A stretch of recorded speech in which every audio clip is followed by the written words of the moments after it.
I have terrible ADHD, and I have a terrible gastrointestinal system. So I want to tell you that I've thought a lot about life and death in my life. I've had a few near-death experiences, almost all of which are my fault. And so you get to the point where you do something stupid, and you're thankful you live, and then you wonder, well, what would have happened if that had not worked out in my favor? I'm going to give you my 3 favorite near-death experiences of my life that have caused me to think about life and death. Most of them are my fault. The first of which, probably the most minor, my dad was an electrician, which should tell you everything you need to know, that my house was well wired, that everything was in good shape, and that I was overly curious. And also, a little too lax. My dad would tell me stories about the times that he was electrocuted, and fortunately, it was always okay. But that didn't really warn me off. And so one day, I was in the basement of my house in high school, and a light went out. And I went over into a very, very dark closeted room and just started reaching up into the area where the light was, not being able to see anything, trying to twist and touch anything until it turned back on. And I ended up creating a closed circuit with my fingers, fortunately, where I touched live electricity and felt it jolt through my entire hand. Now, fortunately, I was touching it with both fingers like this, because if I'd just been doing this, it probably would have shot through my body. Instead, I created a closed system like this, and it hurt very, very badly. And I walked out of the room with my finger bouncing like this. And for the next 2 or 3 hours, my finger just would not stop bouncing until finally, I guess, I had enough electricity, and it slowed down to this. The rest of the night, it was moving just a little bit. Who knows what would have happened if I just touched it with one finger? I was lucky that night. Second favorite near-death experience was as an adult. Now I have, again, a very terrible GI system. I've had multiple stomach surgeries in my life. I had recently had a stomach surgery. If you don't know that story, I could tell you that story in full length someday, but the surgeon found my stomach in my shoulder and had to put it back where a stomach belongs. And so about a year later, I was in Kansas City at our denominational headquarters, and I'm going to try to tell this story as appropriate as I possibly can for public consumption. But I started feeling sick in a meeting. And as I sat there longer and longer, I started feeling worse and worse and worse.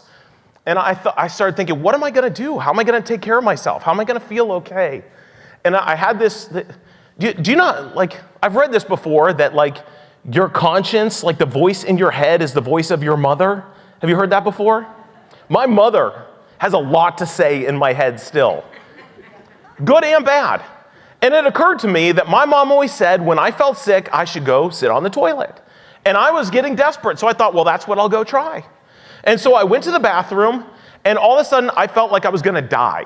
I mean, I'm not joking with you. I felt like I was going to die.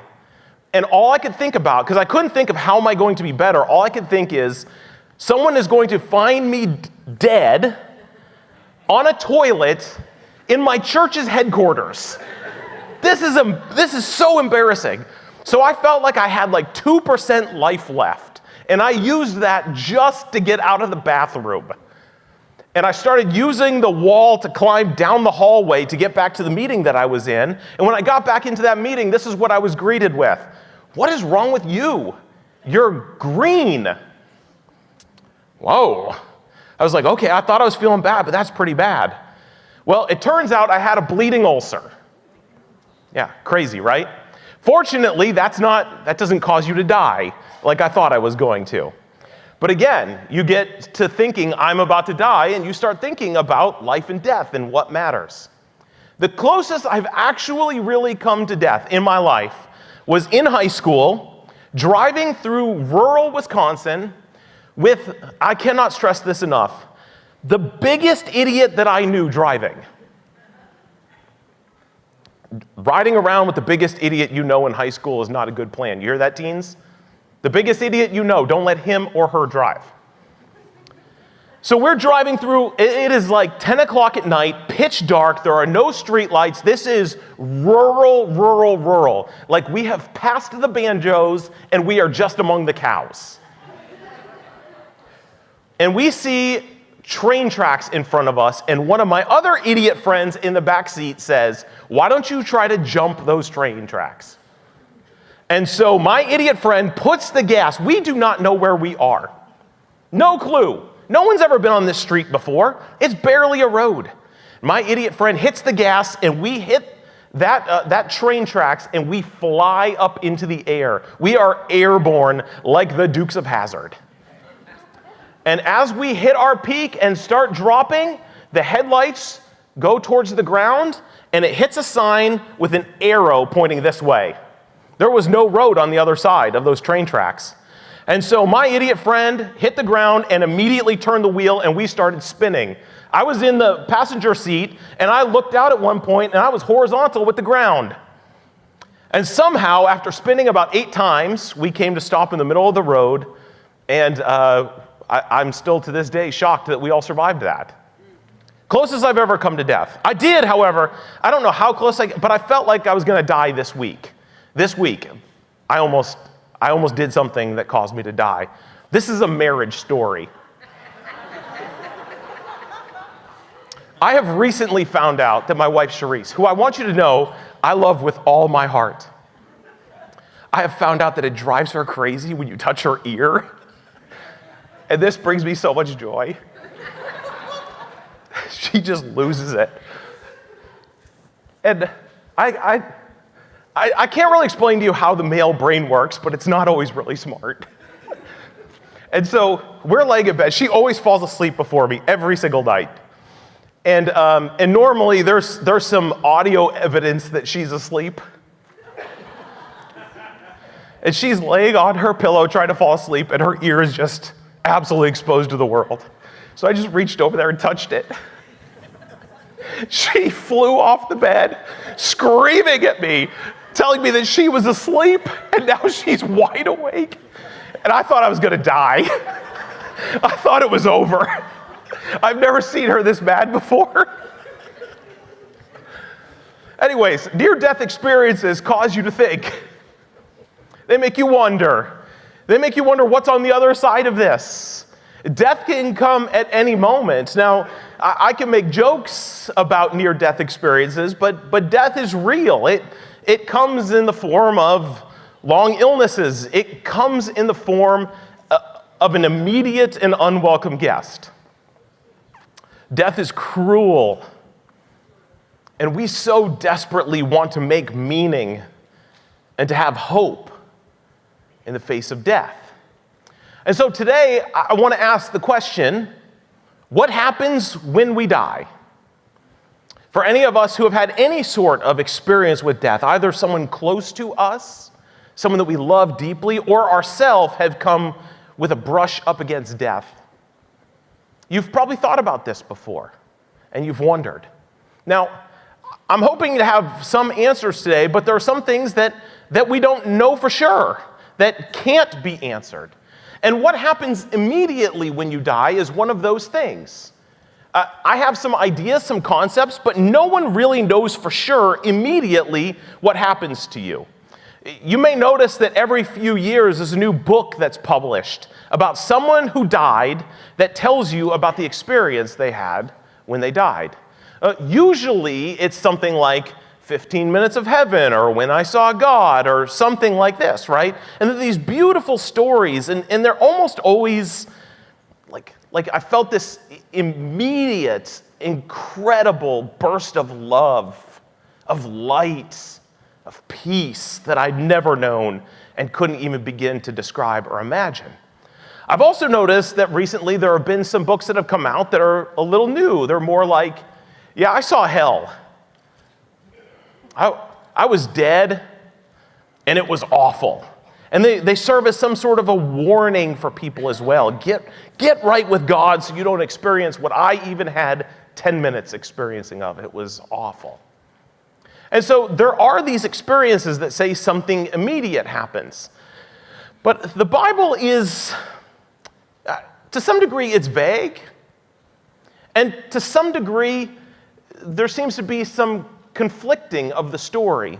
And really, it's hard for us to know what the afterlife is like in terms of time and dimensions and space and all these kind of things. But there are two Christian theories that are both, you could argue, biblical. The first is this idea that when you die, you have a soul within your body, and the soul leaves your body, and it goes to be with Jesus or God immediately. And one of the scripture texts that's most often used for this, can we see the picture? There we go, is in 2 Corinthians, where it's written, "We are confident, I say, that and would prefer to be away from the body and at home with the Lord." And this idea that once the body does not work anymore, that then we are immediately with the Lord. And so we've used this idea of saying there must be something within us that while we're put in the ground, that immediately goes to be with Jesus. Another way that you might have heard this say is, to be absent from the body is to be present with the Lord. So this idea of the soul in the body, and it lives within us, and that's what's pure and good and longs to be with Jesus. Then we die, and then that goes to be with Jesus. That's usually using verses like this to try to come up with an imagination how that might be the case. To be absent from the body is to be present with the Lord. The other concept that is biblical, has biblical precedence, is the resurrection of the dead, that we will die, we will be buried, or we will be cremated, or we'll be put in a mausoleum, or whatever the case will be, and that someday Jesus will return, the trump will resound, and there will be a resurrection of the dead. All who have died in Christ will be raised to new life. 1 Corinthians, see, notice this, like 1 Corinthians says one thing, 2 Corinthians says something else, and it's not that they're in polar opposite with each other, but they don't exactly feel like the same thing. 1 Corinthians says, "For the trump will sound, the dead will be raised imperishable, and we shall be changed." Now, if the soul is just already with God and the body doesn't matter, why would this be written, right? That the dead will be raised. And so, listen, I wish I had some really strong evidence to you exactly what happens when we die. But the truth of the matter is that we don't have what we might see as modern people, as scientific evidence of exactly the way it's going to be when we die. We're left with biblical hope that God will redeem us and will bring us into his kingdom and will live with us eternally. Now, you may also know that there are non-Christian ideas about what happens to us when we die as well. One of the most common is the idea of reincarnation. And that is that somehow we are constantly remade, that there's like a finite amount of resource in this world, and that when we die, we're made to live another life, and that life might get better or worse based on how well we did with the life we lived right now. This is not a Christian idea. If you've heard it before, it's usually Far Eastern religion, but also it's kind of like a popular culture idea. While I don't know much about the first two as to which is going to happen exactly, I'm pretty confident that this one is not going to happen. This is not written in the scriptures anywhere, even though it's talked about, and it's pretty common to think about in our popular culture of our world today. And then, of course, another prominent idea, I think these are the four most prominent ideas, is just that you die and that's it. You go back into the ground, the world goes dark, you decay, you become a part of the world again, circle of life. There is no hope, there is no nothing else. I think these are the four most common ideas of what happens to you after you die. Now, I wish I could tell you with absolute certainty that I know which one it is or what is going to happen. But I don't. And any of us that say that we do, I think we're stretching it just a little bit. What we're left with, and I think this is good news and fine, is faith. We're called to faith throughout the entire scriptures. We're called to put our faith in the God who created us and trust that if we follow his law, his decree, if we live life as we're called to live by God, if we receive the gracious gift of Jesus Christ, who died on the cross for us, who bled and died for us, that God will redeem our life, that through grace we will be made alive eternally, and we will live with him in a kingdom, in a world, in a heaven that is nothing like the one we live in here and now. That everything is turned upside down, and all of the pain and the grief and the hurt and the trial and the struggle and the day-to-day and the anxiety and the sadness and the fear of death will all be utterly defeated and destroyed, and that we will live in a new kingdom, a new heaven, a new earth, a new creation, where the toils and struggles and hurts and pains of the world that we live in now will have been decimated by the coming and conquering of Jesus Christ. We are called to have faith in Jesus and have faith that that is the case. And so today, I want to read you where I become more confident. And that confidence is the vision that God gives us of what is to come. I'm not always sure, because I've not been given the perfect revelation of how we're going to get there. But we have been given a revelation of what God is going to do. And by faith, I trust in it, and I believe in it, and I long for it, and I hope for it. And my faith is so strong that it rearranges how I live now in hope and longing for that kingdom that is to come. And so I'm going to read some verses from the book of Revelation at the very end of the scripture that begins to paint for us this magnificent vision of what it is that we get to anticipate, what we long for, what I have confidence in that God is going to do one day. And so our reading today is going to be in Revelation chapter 21, verses 1 to 8. And it's an incredible vision of God's renewal of all things. And I invite you, if you would, to stand with me as we honor the reading of the word of the Lord today. Revelation chapter 21, verses 1 to 8. Then I saw a new heaven and a new earth. For the first heaven and the first earth had passed away, and there was no longer any sea. I saw the holy city, the new Jerusalem, coming down out of heaven from God, prepared as a beautiful bride dressed for her husband. And I heard a loud voice from the throne saying, "Look, God's dwelling is now among the people, and he will dwell with them. They will be his people, and God himself will be with them and their God. He will wipe away every tear from their eyes. There will be no more death, or mourning, or crying, or pain, for the old order of things has passed away." He who was seated on the throne said, "I am making everything new." Then he said, "Write this down, for these words are trustworthy and true." He said to me, "It is done. I am the Alpha and the Omega, the beginning and the end. To the thirsty I will give water without cost from the spring of the water of life. Those who are victorious will inherit all of this, and I will be their God, and they will be my children. But the cowardly, the unbelieving, the vile, the murderers, the sexually immoral, those who practice magic arts, the idolaters and the liars, they will be consigned to the fiery lake of burning sulfur. This is the second death." This is the word of the Lord. Thanks be to God. You may be seated. I'm startled by these verses from the very outset of it. The sort of imagination that I was taught, I have a hard time understanding what is the need for a new heaven and a new earth. Were you told the story that one day, like all of this is going to get burned up and we're going to go live with Jesus in heaven forever?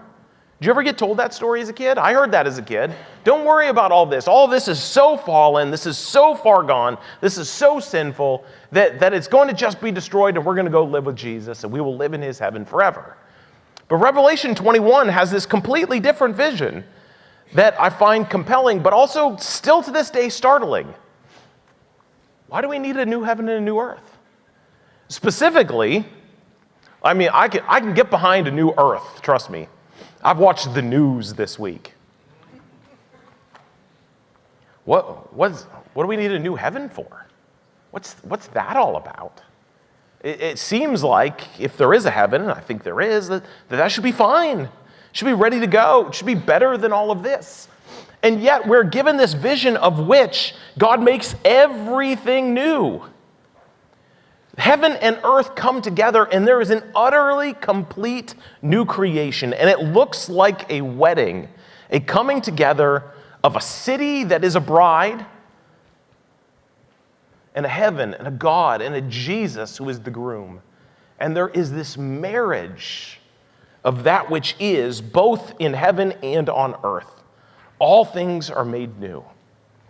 And this vision of what is going to happen, maybe not immediately when I die, but when I am dead in God and Jesus comes and makes everything new, is a beautiful and compelling and an exciting vision. That the way things are going to be so utterly destroyed that it will be completely and utterly new.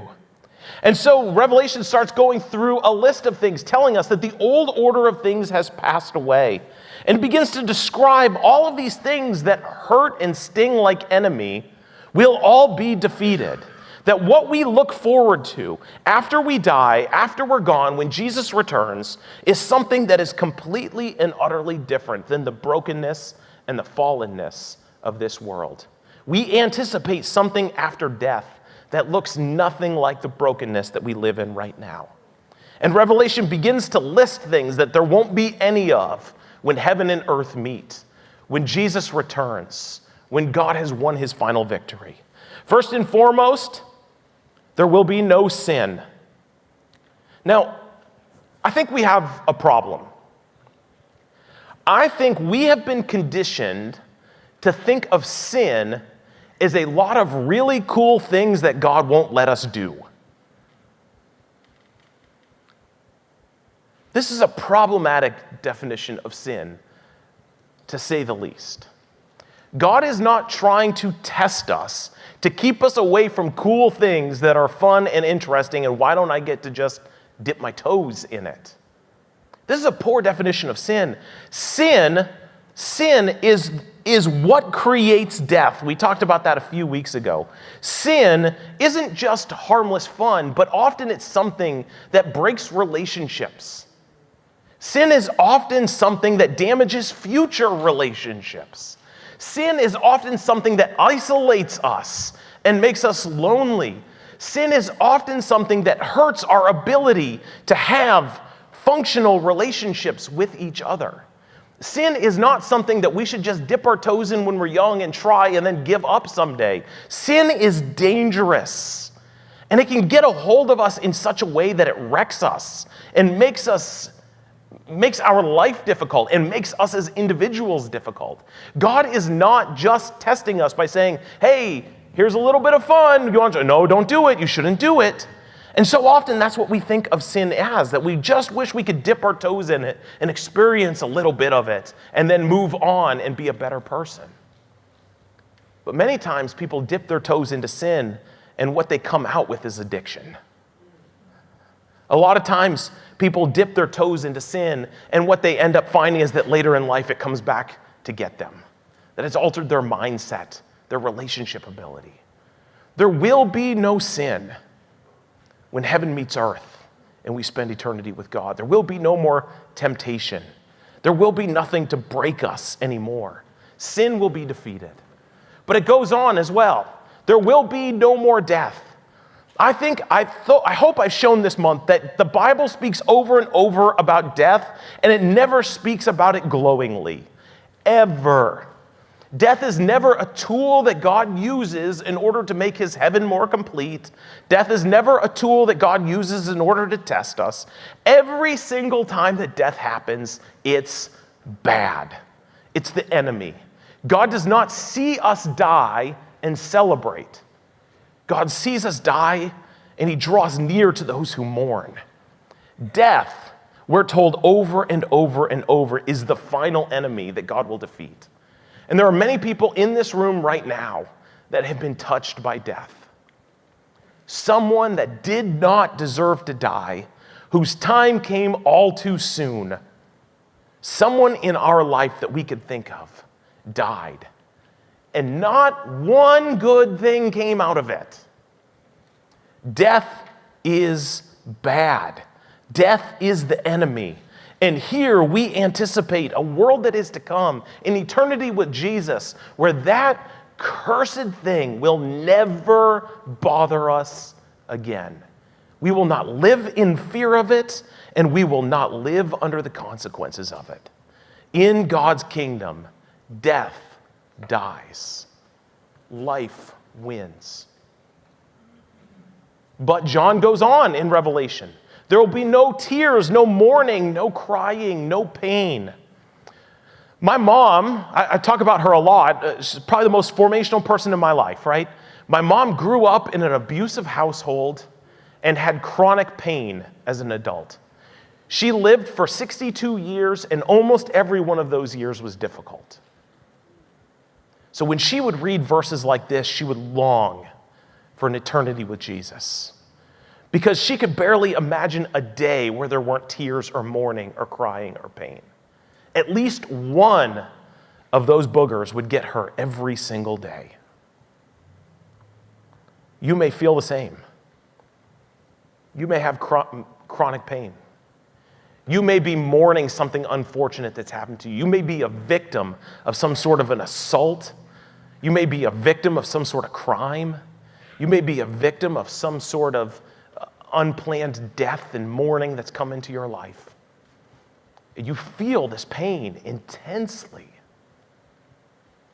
But the day will come where Jesus will come alongside of us and will redeem even that deep of a pain. Our bodily pain will be gone. Our emotional pain will be gone. Our scars will be healed. In heaven, there will be no evil, no terrorists setting bombs and setting off wars, no corporations with no regard for human life, only profit, no violent conquests of land, no human trafficking, no arms dealers concerned starting wars and never ending them. There will be no evil. Those who bring about pain and death in our world will not be there to do so anymore. Chapters 21 and 22 will go on to say as well that there will be no temple, no sun, no moon, no night, no closed gates. These things are all the order of the world that we think of. They're all necessary, they all have value, but God's presence will be so immense that the basics of what we understand our world to be like will not be anymore.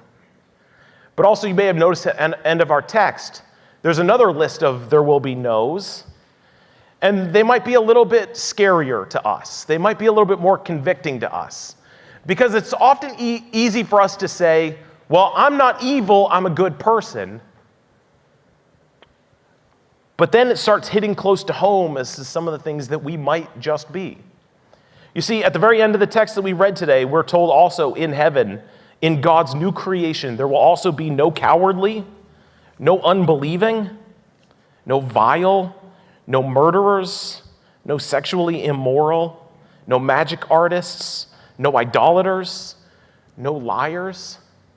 And here's what I hate about lists like this. I'll just be completely honest with you. I hate these lists because on the one hand, I want to say, this is great, I'm not a murderer. I never will be. That seems really bad. But then on the other hand, I get to the end of the list and I see liars. Like, I so desperately want to categorize sin and be like, oh my gosh, well, listen, I'm not evil, I'm not a murderer, I'm not a magician. That's great. All those really, really bad things, I'm not that. So God's going to see me that I'm pretty good. And then it starts listing other things that like I've had struggles with in my life. Sexual immorality, lying, cowardice. Like I'm not evil, but dude, I am far from perfect. I have participated in, I have perpetuated sin many times in my own life and my own story. And there's this call to look at lists like this and not just say, well, I'm pretty good because I don't do the really bad things. and instead take a moment and shine both the conviction of the Spirit, but also the grace of Jesus on my life and say, I'm not there yet. I'm not heaven ready. I'm not going to earn my way in, that's for sure. If this were just a ledger about how good I've been versus how bad I've been, the list of things I've done wrong is pretty heavy and pretty scary. And we're told that in the new creation, that kind of behavior, celebrating that kind of behavior, hiding that kind of behavior is not going to be tolerated in the new creation. Because if we bring in that, well, I'm mostly okay, but I've got these sinful issues in my life that I'm kind of packaging and hiding and hoarding for myself, then that defeats the purpose of this new creation where there is no sin, no death, no crying, no mourning, no pain. We're invited and called to say, I want to deal with this now. I want the blood of Jesus to cleanse me and to make me faultless, to make me forgivable, to make me new, and to start the process of readying myself for this new creation now, to stand up before God today in this moment and say, I struggle with some of these things. Some of these things are alive and well in my world and life. And not get to the moment where we have died accidentally or knowingly and have not addressed before the face of God the fact that I have some baggage in my life. If we're doing this, imagining what death is going to be like and what God might have for us on the other side, we celebrate the good, but we also take a moment and say, I've got to be prepared, that I've so thoroughly decided to follow Jesus and accept his forgiveness and his restitution, that I'm ready.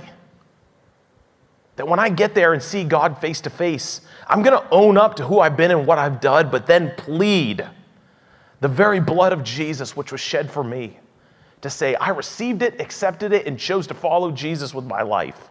I am not perfect. I didn't get it right, but I am sure that Jesus is perfect, and that his gift of grace is meant for me in my blooper reel, in my worst moments, in the times where I have been unfortunate. And so today, as we conclude, I want to give you 4 tasks that were given as we anticipate the end. There are 4 things that we can do with all of this information. I don't know exactly what's going to happen to you when you die, but I am confident that Jesus is going to return and that he's going to sort it out and he's going to figure it out, and that there's going to be a new heaven and a new earth and a new creation and an eternity with a God who has made all things right. I am confident about that. And so we are left with 4 things to do until we await God's end and his full reign coming. The first thing is worship. We can use this life to give honor to God and praise to God for the salvation that Jesus Christ, the Lamb of God, has given to us in this moment and the one that we anticipate in fullness in the future.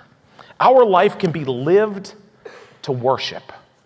The second thing we can do at this time is we can join on with the mission of God. We have this sense of the values of heaven given to us in this text, what there will be and what there won't be. And there are people in this world that we know, they're not all the way on the other side of the world, they are in our workplaces, our neighborhoods, our schools, who are completely upside down by the values of this world. And they're hurt, and they're broken, and they do not know which way is up. And I want to tell you, the only reason I know which way is up is because I've met Jesus. I'm not smarter than anyone else. If it weren't for Jesus, I would be the most upside down person you have ever met. The only reason, I am not bragging that I know which way is up. I am telling you that Jesus has shown me which way is up. And there are others who have not had that opportunity to truly meet and to see Jesus. And so they're stuck. We are invited into a mission to show them of the hope that we long for and the reality that can break in now. 3, we can be inspired towards prophecy. If we know what heaven will look like, if we're given this text of the bride and the new Jerusalem and the new heaven and the new earth, we know what values are there, so we can speak against that which there will be none of. And we can anticipate God's new creation and live like it is breaking in now. We don't have to live like it's fake now and then hope that we can live like it is then. We can begin to live as a foretaste of what we anticipate God's kingdom to be. And then finally, the final task that we're given is the task of hope. Because there is so little hope in our world. In fact, hope might be the most expensive trait that there is in our world. It's hard to come by. Few people seem to have it. But we are given incredible reason to have hope. And we can only anticipate. We cannot fully experience. But our hope can be such that we give other people a sense of hope. More hope than they have now. I want to end this series by saying I know that death has been cruel. It's taken so much from us. It's always an unwelcome guest. But God has a plan to redeem even the worst of what we've ever experienced. What we read about today is on the other side of death. I wish God would rescue us from the pain of death today, here and now. But what we're left with is a hope that He will one day. For those of you who've been touched especially closely by death, I hope that you have felt the grace of Jesus in surprising ways. For the rest of us, not one of us will get out of here alive. Not one of us will get out of here without experiencing the grief that death brings. But I hope that in reading the hope at the end of our text, that you'll see we're awaiting something that overwhelms death. That what Jesus has done is so powerful that it will defeat death and it will make all things new. And we will be able to say on the other side of death, it was worth it all. If you've not made things right with this Jesus, who died for you, that you might participate in this end story, don't leave today without wrestling with that with God.